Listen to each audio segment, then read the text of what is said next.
Hi folks, this is Bob Piorun and this is Musically Speaking. Today my guests are Mickey Savino, Sam Giangreco, and Ronnie Garropy, formerly of the Blue Lights. And we're going to talk about the history of this very long-lived band. We're going to start with how they first began, the years they began, how long they were together. So Sam, why don't you start that off and give us a little of the history of the original people and what it became. Thanks for having us, Bob. The original band was Tom Auburn on drums, Bob Spatafora on guitar, Billy DiTomaso on vocals, and John Leone on bass. That was the original Blue Lights.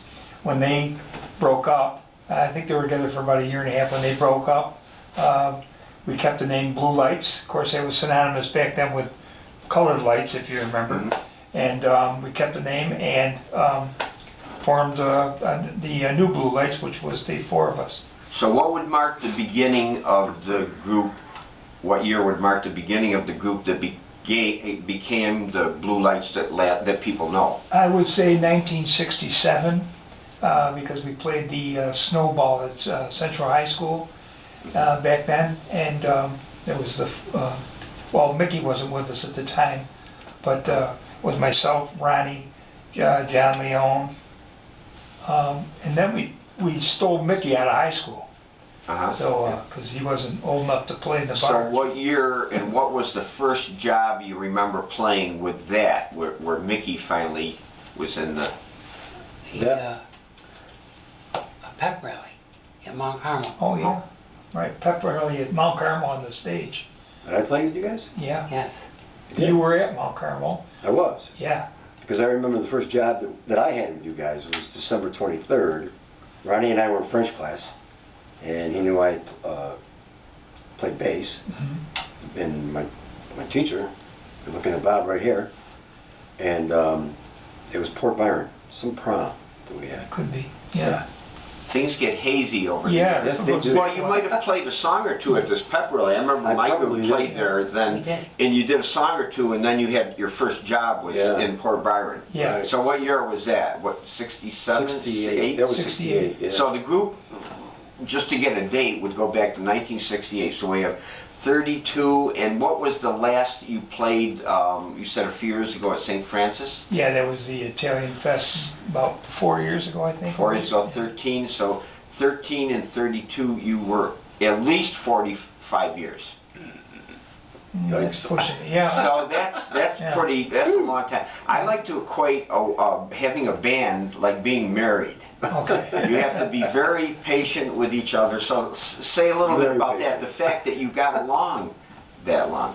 Well, that was the key. I mean, we had a great time. I mean, I don't think any other band around had the times that we did. I mean, if we'd have kept a scrapbook or a diary of what we did, I don't think anybody believed it, number one.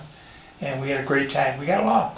And so you guys were good friends. Let's see, you went to Mount Carmel too. Mm-hmm. Did Bob didn't go there? Yes, though. he did. Oh, Yeah. did he really? Yeah. Oh. Yeah, actually. So how far were you apart grade-wise? Rob and I were pretty much together, and you were behind us. I graduated in 72. Yeah. High school. I was 69. Rob was 68. So let's get on. Did you guys formally say, we're going to have a party wedding band, or did it just kind of take its own direction? It happened at the Auburn Inn. Yeah. Man. Tell us about that. I remember you guys playing at Auburn. At the time when we had a drummer, David Kunzel, who became the baseball star here in Auburn. Mm-hmm. And it was New Year's Eve. I think Bobby Doyle was playing in one room, and we were in the old, what they called the Ivanhoe room after Right, that. the Ivanhoe room, and right. we were in that side Right. room, and then somebody was in the Birdcage bar. I forgot who that was. There was three bands going, and they had a gala evening with three different bands. Yeah. Well, David decided he wasn't going to show up that night, so I sat in on his drums, and I never took a lesson in my life. And Ronnie, of course, had the sheet music, and I just played a straight beat pretty much all night, mm-hmm. and we did fine. Mm-hmm. And Mickey was with us, and we did. We were worried about mostly was playing Old Lang Syne, and that was it. The rest of the stuff. But you guys played regular. I remember, didn't you play regularly at the Auburn Inn? Maybe in the 70s? We played, yeah. Early 70s? Yeah. We played the Birdcage Bar Yeah. on Friday nights. And then Saturday nights we're at Wood Acres, and Sunday nights we're at Green Acres. So you actually weren't a party wedding band at first, you were actually a club band first. Kind of a club band, actually, yeah, we Yeah. were, because I remember I was Yeah. underage, the drinking age. Do you remember your But first wedding you played? One of them, yeah, I do. Who was that? From Southern Cuba, Nels Johnson. He was a retired teacher, and we played at the old Auburn Inn Ballroom, Yeah. and that was one of the very first weddings we did. And they're still married, and I see him occasionally. Did you guys want to play weddings, or they just fell your way? Just fell our way. Because I talked to Phil about this. People don't respect this. A wedding band is one of the hardest bands in the world to have. You have to please every age group. Absolutely. And the reasons there aren't any more anymore, a lot of musicians can't do all the stuff. Exactly. You know what I mean? Sure, The sure. fact that people liked you and hired you, that means you were pleasing all those ages. Yeah. So, and then how about, so I didn't want to get too far outside of Auburn, but the Auburn Inn, and then I remember just outside of Auburn, going into Seneca Falls and so on. What are some other places you played in and around Auburn at that Well, time? I'd like to say a 40 to 50 mile radius, because we did Cortland, the old Shamrock Inn in Cortland, I remember that was that. there. Yeah. We did Cornell University, so many fraternities over there, and played for Valek's booking agency a few times there. John Perry Ellis had that, and Terry Singleton, if you remember him. Yeah, I remember him, yeah. There, Ithaca, I would say Syracuse, Oswego, Geneva a lot. And it was all around us. Right. So those were parties. One place that comes to mind, I played there with Ronnie a number of times, was Club 86. Club 86. I was always amazed at how beautiful that place was. You think Marlon Brando was, or one of the older actors, somebody like Humphrey Bogart would come out of the, Absolutely. Yeah. because the Great sunken place. room, and I always remember the chicken there, Ronnie. Remember the chicken that place? It seems like for Best. weddings, that's all they served at Club That was 86. it. Chicken and ziti. Ziti. Yeah, wasn't that The great? best. What a great meal that was. In fact, Yeah. I'll tell you a quick little story that we were playing one evening, and there was a swinging door, if you recall, at the back of the banquet hall, Uh-huh. and there was a door to the kitchen. And we were playing up on the stage with that bubble, Yeah, bubble stuff. cushion Yeah. back. And I saw this black gentleman standing over there, and went over later on, and I happened to realize it was Lionel Hampton. And we were playing, he says, "You boys got a good sound." I said, "Are you Lionel Hampton?" He says, "Yes, I am." I said, "What are you doing here?"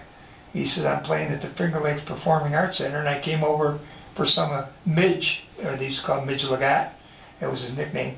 I came over for some Midge's Chicken and Ziti." And there were only a couple of bands that they would allow to go in there and help themselves, and we were one of them.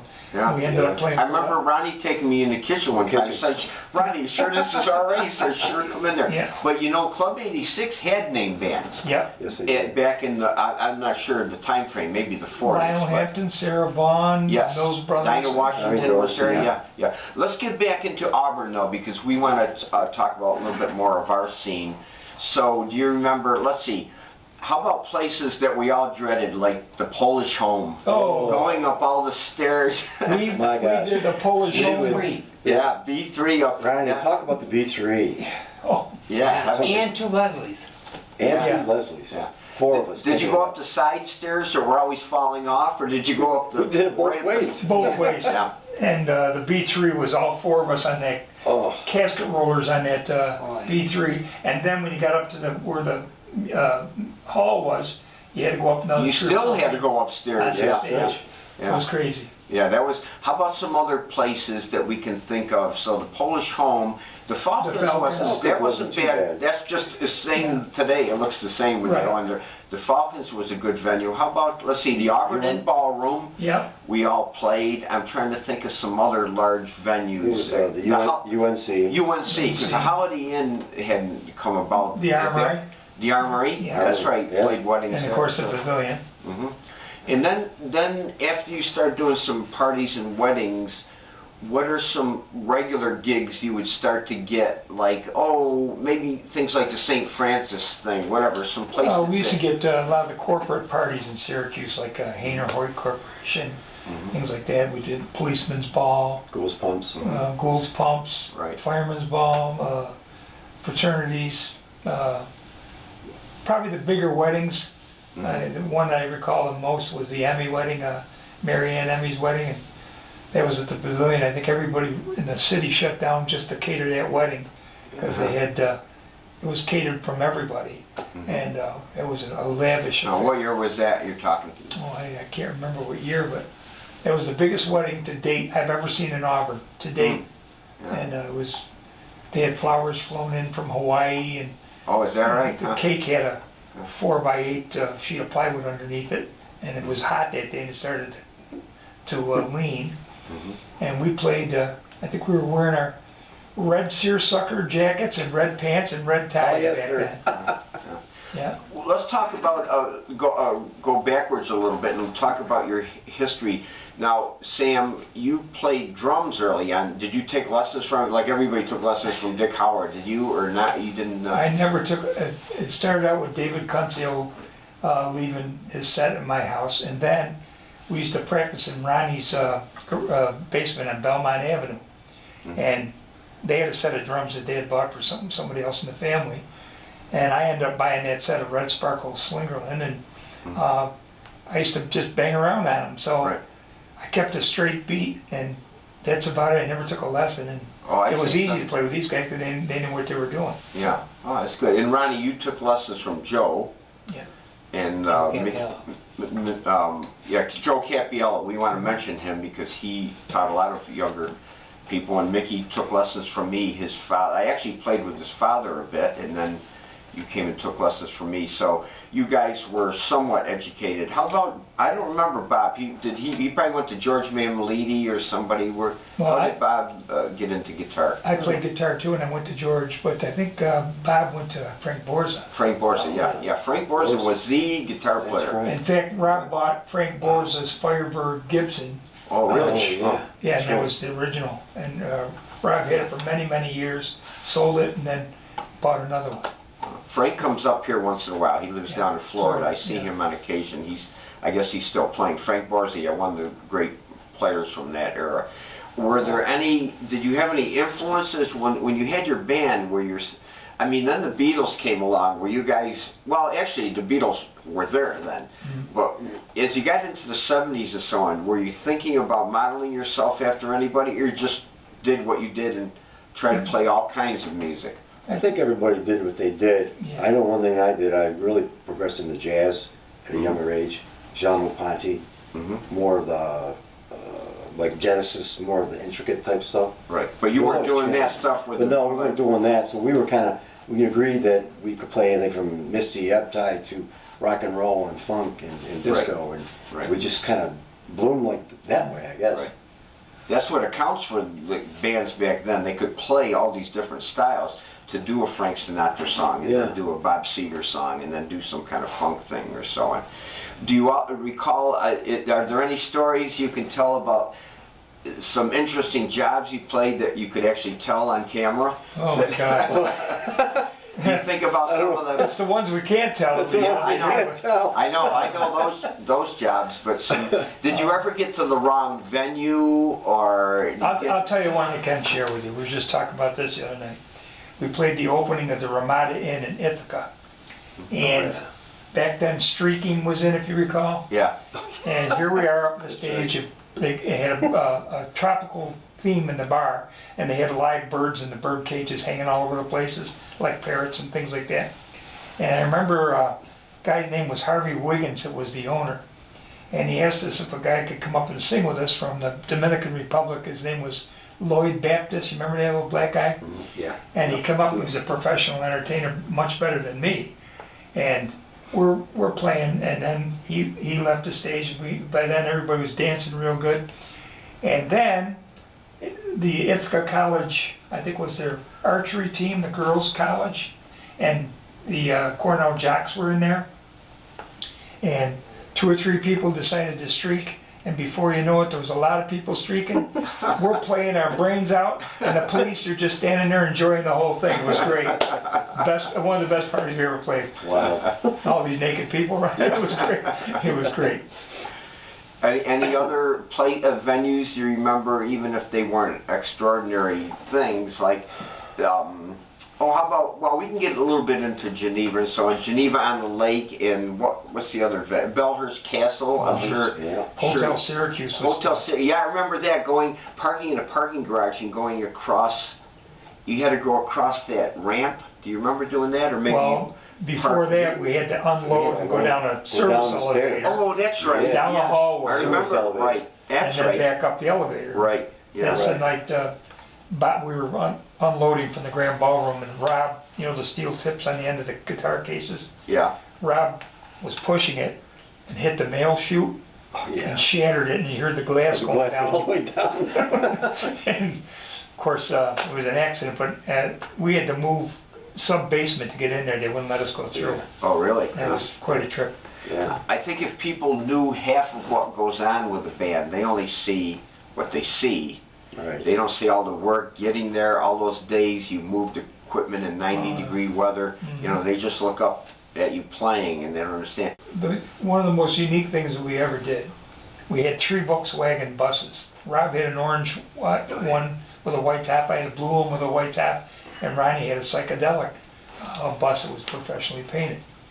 And we used to move from one venue to the other, for example in Auburn, within a half an hour. I Yeah. used to literally pick up the drums, and they were all set up, stick them in the side of the van, roll across town to play. And there's one day we played a brunch wedding from 11 to 2 at Springside. We went to the UNC Club and played a wedding from 3 to 8, or 3 to 7, and then we drove to Cuca College and played the Yeah. 9:30 to 1:30 for Really? the father-daughter weekend in one day. Well, how about, is there any others, before we play a song, is there anything else you'd like to bring up as far as the Blue Lights? I would say you guys, I can't think of another band that you probably hold a record around here for having a band the longest time, which people We do. definitely have to give you credit for that. So that's one very unique thing about Thank you. the Blue Lights, for sure, to stay together with the same people. Are there any other facts you might want to bring up about anything else you can think of? Well, I'd like to say that the one thing I think was a trademark with us was we tried to make every bride feel very special. Mhm. And we played our brains out. And when we saw that crowd going, we got going. Right. And we didn't care time-wise or anything else, and everybody had a ball. So you're from the old school of taking pride in what you do, and the fact that you were playing music, and it wasn't just about the money if people were having a good time and We so had a on. good time. Yeah. It was- Yeah, it's kind of funny because I remember I had another group, we played in Geneva on the lake or whatever it was over there last summer. And I saw this couple and they looked at me and they go, "You look really familiar." And I go, "Well," you ever heard the Blue Lights? "Oh my gosh," they go, "You played our wedding." And I go, "Did you have a great time?" And it was like, "Yes, we did. You guys are great," and yada yada. It was very. Isn't that something you meet to people? hear that You do people? your- And it's happened more than once. Yeah. Because you forget, I mean, I wish you could remember everything you can. But, and I always ask people, "Did you have a great time?" And they go, "Yes, we did." It's all that matters. Hi, everybody. Just want to say a couple words about the Blue Lights. To everybody that we played for, we've had a blast. We hope everyone has enjoyed us, enjoyed our music. We thank you for supporting us. It was an unbelievable ride. We're still having fun. So at that note, thanks again, and we're going to play a short tune right here now. Thank you.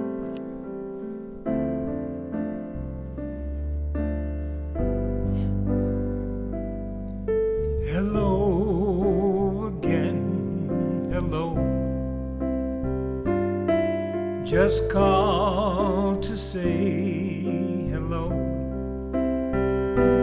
I couldn't sleep at all tonight.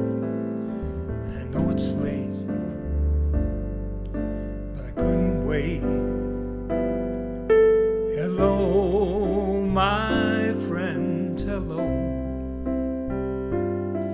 Just called to let you know I think about you every night when I'm here alone and you're there at home.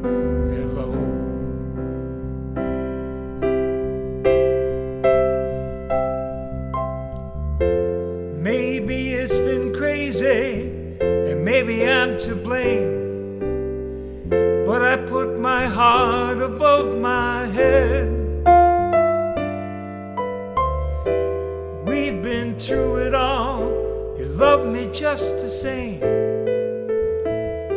And when you're not there, I just need to hear, hello, my friend, hello. Just call to let you know I think about you every night. I know it's late, but I couldn't wait. Hello.